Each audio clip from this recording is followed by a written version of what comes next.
Your one first semester, I had another humbling moment. Ha! That's how we went to go and check French results. Oh. I said, my friend called me. I said, hello, Bola, what did I get? She said, eh, D. She said, D. I said, do you say B for baby or D for dog? She said, D, D, Miriam, D. I said, wait, B for baby? Because I couldn't believe that I had gotten a D. Like, when have I ever gotten a D in this life? You know? So when she told me, I said, ha.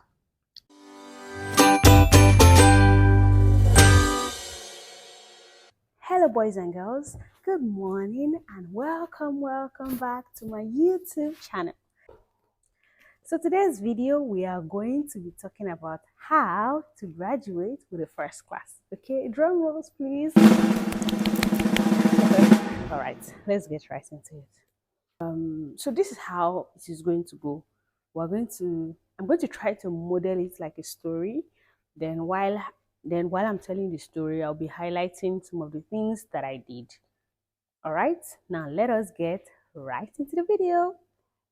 So the first thing I have here is why graduate with a first class? Like, how did I set my intent to graduate with a first class?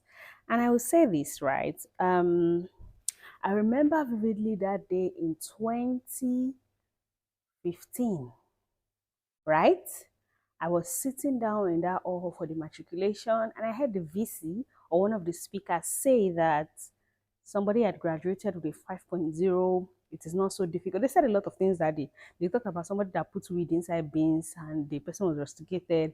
But well, this story about the person who graduated with the first class and a 5.0 resonated with me and it just stuck. And in that moment, I said to myself, Miriam, you can do it. And you know, this aspire to aspire that they always say that aim for the sky and you'll fall among the stars. I aimed for the sky, but alhamdulillah, I fell among the stars. So the first thing I did was to set my intent. How? I was inspired by someone else's story.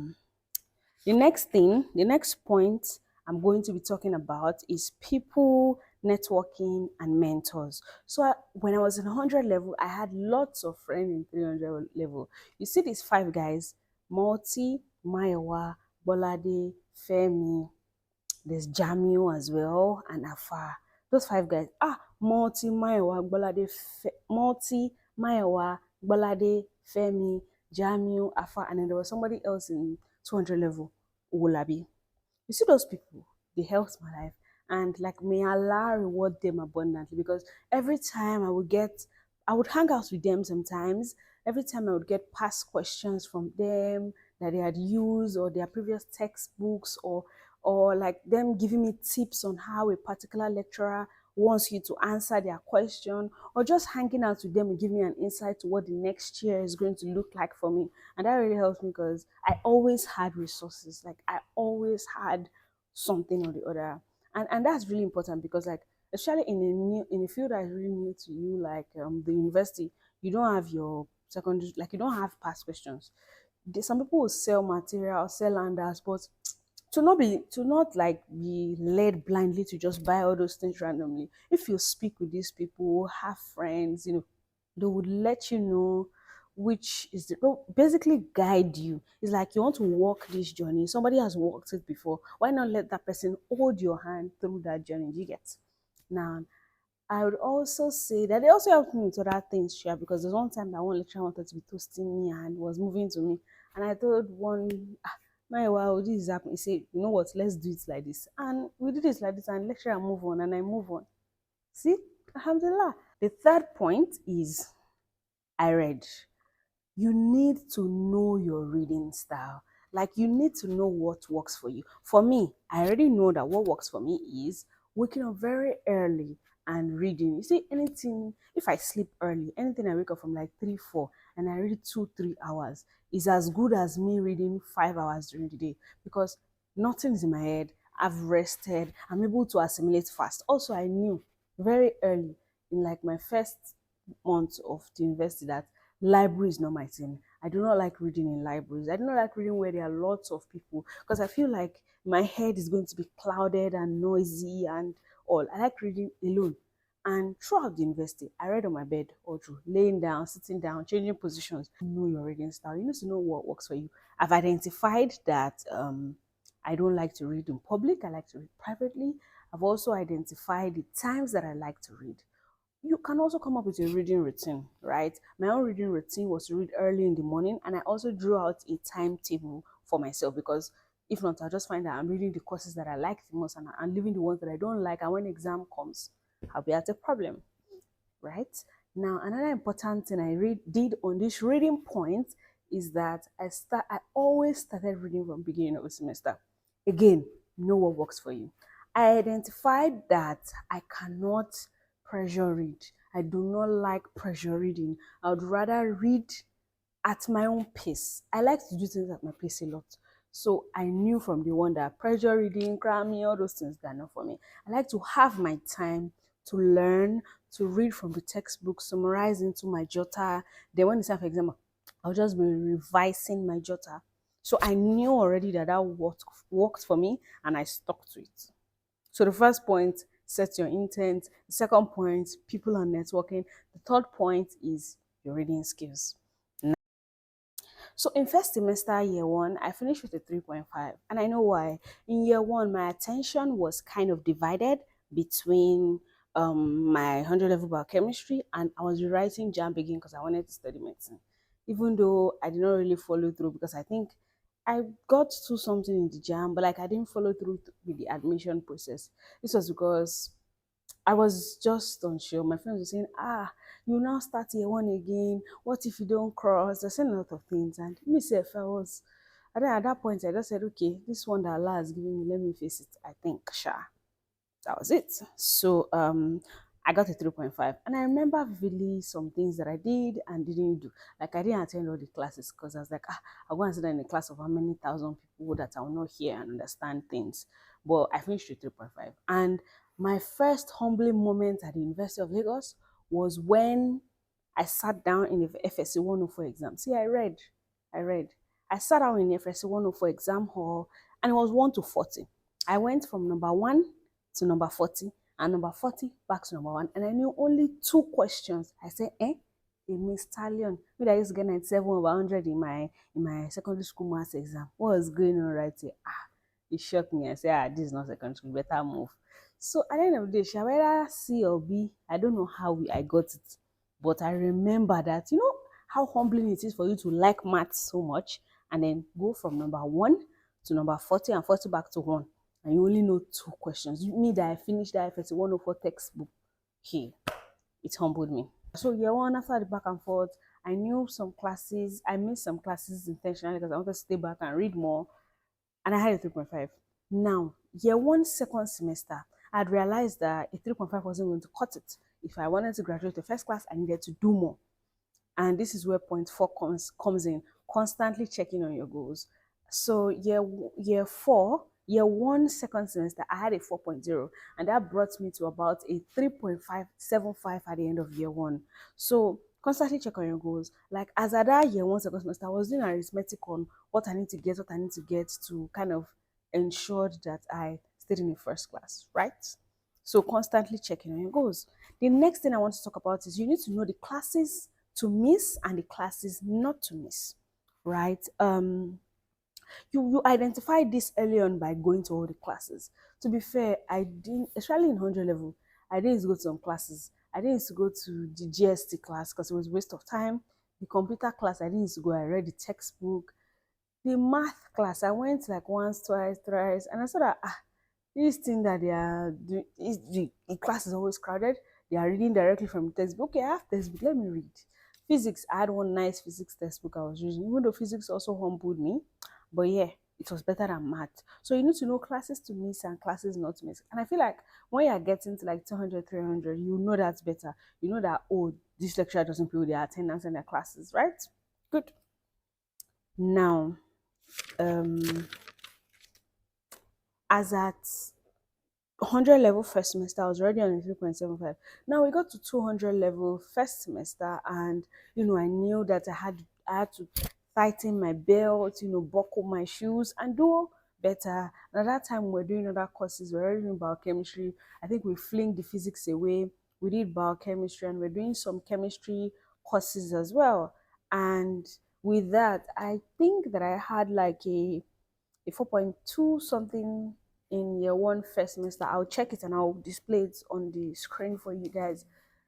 Year one first semester, I had another humbling moment. Ha, that's how we went to go and check French results. Oh. I said, my friend called me. I said, hello, Bola, what did I get? She said, eh, D. She said, D. I said, do you say B for baby or D for dog? She said, D, D, Miriam, D. I said, wait, B for baby? Because I couldn't believe that I had gotten a D. Like, when have I ever gotten a D in this life? You know? So when she told me, I said, ha. Went to the French lecturer's office, lo and behold, to blah, blah, blah. Realized that they did one test one time and I was not in class, and now I get D. So I learned from it. So another thing is take note of your learnings, right? Take note of them. I learned from it that, oh, this French class, don't miss it. So in second semester, we had done that French again. And I said, this time I will die there. I will make, I will pay back for that deed that you gave me. Of course, I had an A, but before I had an A, results had come out, and I think they put my test as blank. I said, test that I wrote. Next day, from first start to win lag, I carry my bag. Let's go and see that teacher, lecturer. He said, what's your name? I said, Mariam Adolphine. He said, okay, check, maybe your script is there.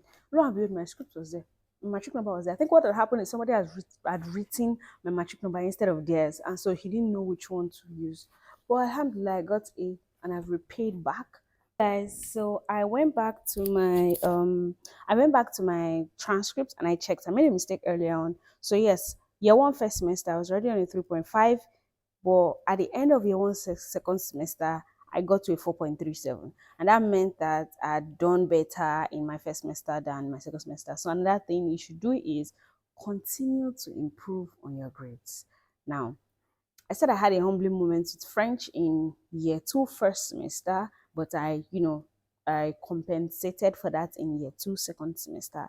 So by year two second semester, I was already on a 4.49. Note the continual increase. Started with a 3.5 to a 4.37 to a 4.49. Now, when we got to year two, I wanted to run for the treasurer of my faculty, and I did. So why I'm talking about this story is that in secondary school and primary school, I used to be heavily I used to be heavily involved in sporting activities and some other extracurricular activities. And this helps me. Why? Because for every time that I would be involved in those activities, I'll tell myself, oh, you're playing ball yesterday, your mates were reading. So it gives me the drive to read more. And so I think that also worked for me when I was, because in my year two, while I still even increased to 4.49, I was moving around, trying to become treasurer of my faculty, trying to get my banner signed, one thing or the other, right? And it helped me because I put in extra hours to ensure that I still had my reading time. Now, year two, I think the humbling moment I had in year two again was my, what's that thing called? Was that French? I mean, we did some courses, HM203. There was one course, whereas HM202 or 204, it was thermodynamics and it was 4 units. That course, I read it. You know, people have said the course is difficult, there's this, there's that. I read that course pali to pali from beginning to the end, and I felt very good in the exam because I knew that is like I knew it. So see, you see that thing that they call the most difficult thing, putting more energy on it. There's nothing that's really difficult if you put your mind to it. Okay, now let's go. So year three, I was already treasurer of my faculty. I already knew that if I wanted to finish with first class, I needed to put in more effort. Right now, year three, something had happened. I started doing some biochemistry courses. I think I got one C, and in my final year project supervisor's course, I've forgotten that course, so but I shall not get A, and I felt like I wrote enough to get an A or a B, but I didn't contest it. I just left it right. So at the end of year three, I had a 4.51. Notice 4.3.5, 4.37, 4.49, 4.51. Now, and what had happened in this year three is that too many things were going on. Treasurer of faculty, I was also playing sports for my department and faculty at some point. And then there was also a time, like In the second semester, when the second semester results for year three came out, I just moved on that. Whoa, I'm tired. I'm not. When I check, I saw A, I saw B. I said, "Ah, we thank God, dude. One sham." That's the usual slang for when they do something not nice to your result. I said, we thank God, one sham. But I think one result had not come out, so I wasn't able to calculate my GPA. It was one of my friends, one of my very close friends. His name is Tohib. He was like, ah, Miriam, you're now on first class. So, I said, ah, have you seen the final result? I said, you had A. And I said, ah, I was happy. Now, I wanted to run for president in my in my 500, in my 300 level to, like, I wanted to contest in 300 level to become president in 400 level. And here is what I did. I asked those my friends that were my senior, Multi, Myra, Rosie, Balade, and all. And they said to me, choose your first class. It's not really worth it. But I wanted it. I wanted the experience. I also wanted to like know that yes, a woman can do it, and it's not just like because a guy was contesting and was contesting unopposed and was already calling himself the president. And if you know me, there's one thing I don't take threat from guys, all those small things. Anyway, I sure contested with the guy.